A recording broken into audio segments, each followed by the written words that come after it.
Bonjour à toutes et à tous, je suis Tony Combe, historien du design et de l'architecture et je vais parler au nom de la section design d'espace, vous présenter notamment le premier cycle, mais sachez que nous avons aussi le master à l'école. Et je suis aujourd'hui accompagné d'un étudiant qui pourra aussi témoigner.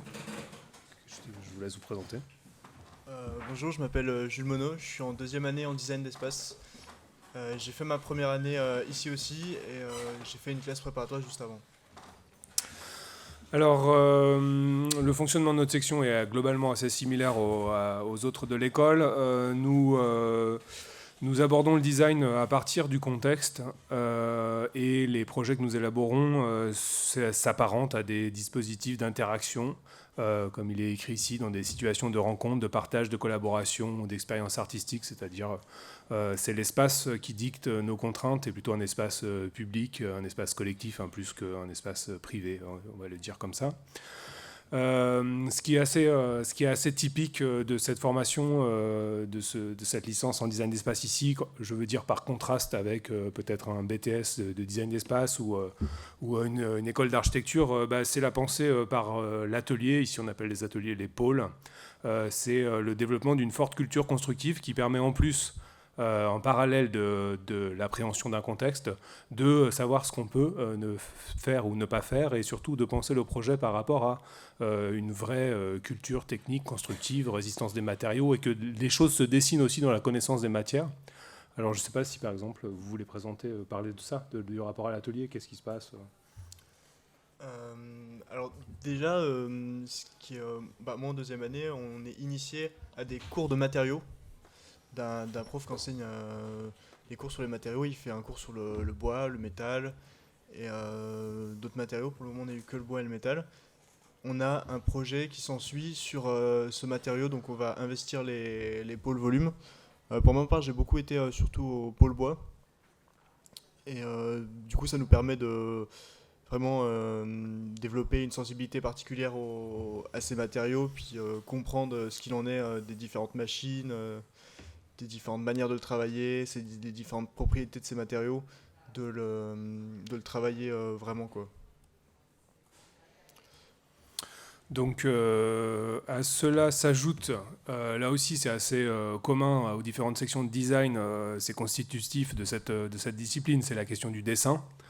Le dessin, pensé d'abord dans une dimension très libre avec l'artiste Géraldine Koziak qui intervient dans notre équipe, mais qui peut être ensuite, vous le verrez évidemment, un ferment du projet, hein, c'est-à-dire que ce qui va d'abord se développer de manière très libre dans son cours va ensuite avoir des influences, va avoir un effet tache d'huile évidemment dans les modes de représentation propres au projet quand on s'attaquera à des contraintes un peu plus précises. Nous sommes en design d'espace, donc le dessin, c'est jamais un tas de feuilles volantes dans un carton. La photo est peut-être pas très parlante, il faudrait la changer, hein, c'est pas la meilleure photo, mais ici, c'est notre manière de parler, c'est l'accrochage hein, aux Beaux-Arts. C'est pas la présentation PowerPoint, c'est le déploiement dans l'espace de toutes nos productions. De toutes les productions des étudiantes et étudiants. Évidemment, d'autant plus dans une section design d'espace, ça fait sens. Donc c'est comme ça qu'on se prononce souvent aux Beaux-Arts, c'est la pratique de l'accrochage. Chaque fin de semestre est jalonnée par un accrochage et un retour collégial d'une équipe de profs qui va se prononcer de manière collective sur l'accrochage. Dans ces ateliers, il ne faudrait pas oublier la question des nouvelles on va dire des nouveaux outils, on va dire ça comme ça. Donc il y a un certain nombre il y a un certain nombre de dispositifs techniques qui nous intéressent et qui sont aussi transmis aux étudiants. La maîtrise évidemment de un certain nombre de logiciels incontournables aujourd'hui dans la pratique du design, qu'elles soient étudiantes ou professionnelles. Et qui peuvent là encore faire l'objet de déploiement dans l'espace. Ici, une réflexion sur une approche modulaire du dessin quand le dessin devient module et le module devient espace. À chaque fois, vous voyez, on ne dit pas juste aux étudiants allez à la menuiserie et puis inventer quelque chose. Non, à chaque fois, il y a des stimulations qui sont faites au niveau de la licence pour que la pratique, la connaissance d'un matériau se fasse de manière intelligente, si j'ose dire, et soit aussi le prétexte à déjà développer une méthodologie de projet. Une réaction ? Non, c'est à peu près tout. Ce qui nous différencie pas mal de la section art, c'est qu'on a vraiment des formations techniques, enfin techniques plus ou moins dans le sens où pour apprendre par exemple la modélisation, on a des cours qui vont nous initier aux bases et après dans nos projets on va vraiment du coup s'appréhender ces outils. C'est ces cours-là qui nous différencient pas mal de la section art qui eux sont beaucoup plus libres et qui fonctionnent pas mal par rendez-vous. Nous on est pas mal sur des enseignements techniques qui sont pas vraiment de l'art appliqué non plus, c'est vraiment un entre-deux. Effectivement, nous, dans notre section de design, on adore les contraintes et on pense que la contrainte est le meilleur incubateur de la liberté. Et donc, effectivement, en licence, évidemment, on essaye de transmettre aux étudiants et étudiantes des outils et une certaine méthodologie du projet en design d'espace. Ici, vous avez quelques images d'une intervention d'une designer invitée cette année, Chloé Adelheim, qui s'est posé la question de ce que la nourriture fait à la ville, en fait, la question de la nourriture dans la ville. Ici, vous avez une réponse d'ordre plutôt collective, de l'ordre de la cartographie. Pour nous, la cartographie est un outil assez important. Et vous pouvez avoir des pratiques qui sont beaucoup plus singulières, individuelles, comme vous le voyez ici. Donc là, on revoit le dessin réapparaître, mais cette fois sous la contrainte du projet. Le dessin qui permet de comprendre un positionnement par rapport à une situation, par rapport à des enjeux contemporains. Ici, quelqu'un qui travaille, vous le devinez peut-être, autour de la question du skateboard dans la ville. Le dessin ici au service de la scénarisation. Le design peut être aussi une affaire de scénarisation, pas forcément de forme tangible, matérielle. Le design peut être une affaire de séquençage. Ici, un enseignement de Patricia Welinski qui travaille beaucoup sur la question de la prospective, c'est-à-dire être capable aussi en tant que designer de sentir là où les curseurs sont en train de bouger dans la société. Sans être dans l'ordre de la...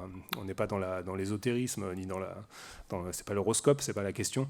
Mais c'est de se dire, et c'est d'autant plus, je pense, c'est d'autant plus facile quand on a 20 ans, de se dire, ah oui, là ça bouge de ce côté-là, et peut-être que le designer peut accompagner, peut commenter, peut critiquer, peut s'inscrire dans ces grands tournants que nous sommes en train de vivre, et vous savez bien qu'il y en a un paquet. Bon, voilà, des images assez classiques. Les recherches sont à la stade du croquis, du dessin, d'ébauche. La recherche devient maquette et la maquette tend vers le prototype à l'échelle 1. C'est aussi la chance qu'on a avec nos ateliers. C'est-à-dire on peut parfois aller très très loin dans le prototypage. Ça devient très tangible. Et puis, les sollicitations à Lyon sont très nombreuses qui permettent de réaliser des projets situés à part entière, à l'échelle 1, avec des partenaires qui viennent nous solliciter ou qu'on cherche à solliciter. Ici, un travail qui a quelques années déjà, mais avec les Nuits Sonores, qui venait à la suite de l'intervention du pape de l'architecture gonflable, Hans Walter Müller, qu'on avait eu la chance d'accueillir à l'école il y a quelques années. Encore un travail dans le cadre des Nuits Sonores. Donc là, vous voyez, la contrainte est d'autant plus grande. Parfois, on s'invente un peu des contraintes dans l'école, ou du moins, on essaye de faire comprendre qu'il y a des contraintes qui existent dans le précaré de l'école. Là, quand vous travaillez avec un gros festival comme les Nuits Sonores, les contraintes, elles sont évidentes. Vous pouvez pas, elles sont pas juste théoriques. Voilà, donc on essaye tant que possible de faire résonner le maillage dans un voisinage plus ou moins éloigné. Ici, c'est nos voisins directs du conservatoire. À plusieurs reprises ces dernières années, la section design d'espace a collaboré avec les étudiants et étudiantes du conservatoire sur des questions de sonore, du son de la matière, des questions d'instruments, etc., etc. Le Festival des Lumières, enfin voilà, si vous connaissez un peu Lyon, vous savez que c'est une ville qui est assez souvent animée par divers festivals, et c'est encore un partenaire assez précieux pour nous. On a souvent beaucoup eu d'étudiants qui ont pu présenter des choses à un public très très large, puisque c'est celui de la Fête des Lumières. Dans des temps plus courts, là encore, il n'y aurait pas de grande différence avec les autres sections, mais si ce n'est les orientations, les workshops sont des moments d'intensité, en fait, d'accélération du travail. Voilà, en 2 et en 3e année, vous avez des différentes temporalités de travail. Des fois des sujets qui s'étendent sur 3 semaines, des fois des sujets qui au second semestre, vers la 3e année, proche du diplôme, vont peut-être prendre 2-3 mois peut-être, parce que vous allez élaborer quelque chose de très finement. Et les workshops, généralement, c'est une semaine, hein, c'est 5 jours, avec des invités, des invitations qui sont faites en fonction d'un enjeu assez précis, comme ici la designer Sarah Degui qui avait travaillé sur la question de transcender, appréhender l'espace public par la couleur. Un autre workshop qui avait lieu l'an dernier, plutôt sur des questions de matériaux, de mariage de matériaux, le mariage improbable de la paille et du plâtre. Vous connaissez maintenant peut-être nos espaces et vous voyez à quel point ils sont généreux et permettent un travail à grande échelle. Et puis ça, c'est le workshop qui a ouvert cette année, un workshop qui était assez collectif, qui était collectif aussi dans le sens où les masters et les licences étaient mêlés sur la notion d'abri. Le sujet, c'était abri... C'était abri léger. Abri léger, voilà, abri léger. Initié de manière très collective avec ce qu'on appelle des semi-produits disponibles dans le commerce. Et puis ensuite, chaque groupe se précisait, se réduisait et tendait vers des contextes très précis, comme ici, un abri plutôt lié au contexte d'altitude montagnard. Donc vous pouvez voir au 3e étage, nous on est au 3e étage, il y a une très belle vidéo en ce moment qui tourne. Les 2 personnes qui l'ont tournée sont actuellement malades à cause de ce tournage dans la neige. Des réponses à des concours internationaux se font aussi. Parfois, on peut ajuster nos enseignements par rapport à des concours internationaux qui nous semblent être cohérents, des très bons prétextes pour transmettre des outils. Ici, c'était le concours Minimaus, lancé régulièrement par la Cité de l'Architecture et des Patrimoines. Et il n'est pas rare qu'on y réponde. Ça correspond à notre approche du design d'espace, qui n'est pas tout à fait de l'architecture, car vous savez que c'est un diplôme indépendant, un diplôme d'État. Le moment de la licence est ponctué par des visites d'entreprise qui permettent de voir parfois des outils que nous n'avons pas à l'école, quand bien même nos ateliers sont bien outillés. Il y a certains outillages industriels qu'on ne peut absolument pas avoir, mais qui peuvent être des bons ouvroirs de projets, si j'ose dire. Et aussi des manières de peut-être faire réaliser des prototypes et aussi de connaître une culture, encore mieux d'avoir une culture technique. Est-ce que vous voulez réagir par rapport à ça? Ça, vous l'avez fait, cette visite? Raconter. Du coup, on a un prof qui s'appelle Laurent Lucas, qui a un carnet d'adresses avec des entreprises.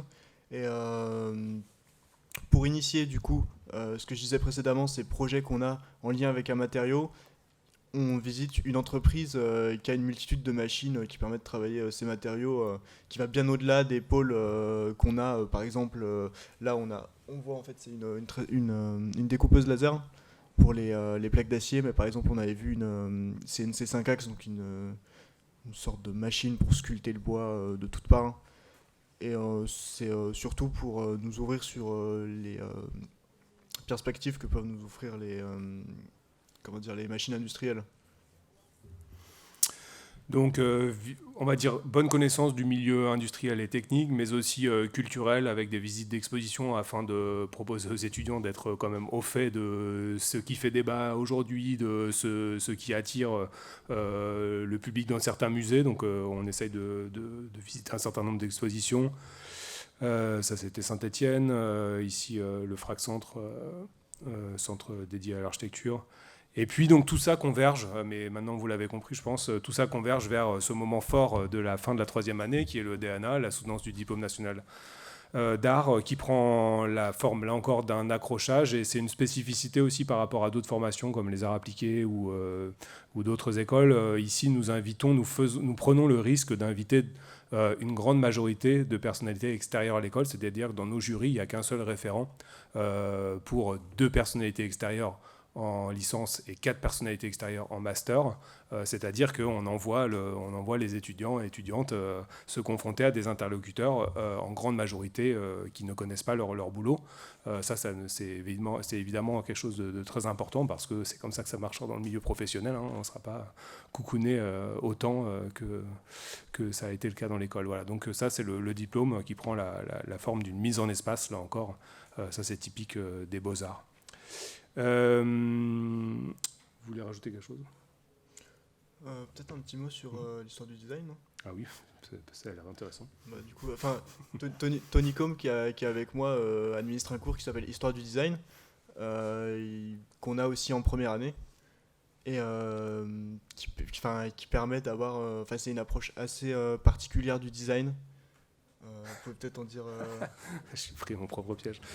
Oui, non, c'est vrai que j'ai complètement oublié. C'est vraiment, c'est un comble. Effectivement, il y a énormément d'apports. Enfin, énormément. Il y a des apports théoriques qui sont notables, qui sont très nécessaires et dont effectivement j'ai la charge. Donc, chaque année, je fais un séminaire sur une thématique. L'an dernier, c'était la question de la banalité. Qu'est-ce que repenser toute une histoire du design à travers une notion. Donc l'an dernier, c'était la banalité.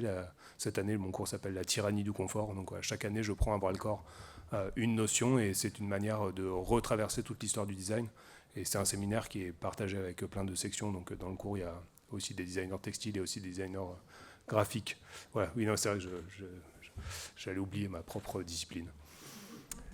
J'espère, le temps est très court, hein. N'hésitez pas à aller nous voir en troisième année pour me parler de manière plus informelle. Si j'ai pas été clair, si nous n'avons pas été clairs sur un point, nous pouvons y répondre. Est-ce que nous pouvons revenir? Ça va? Pas de questions majeures? Ben, merci pour votre attention et bon week-end. Merci.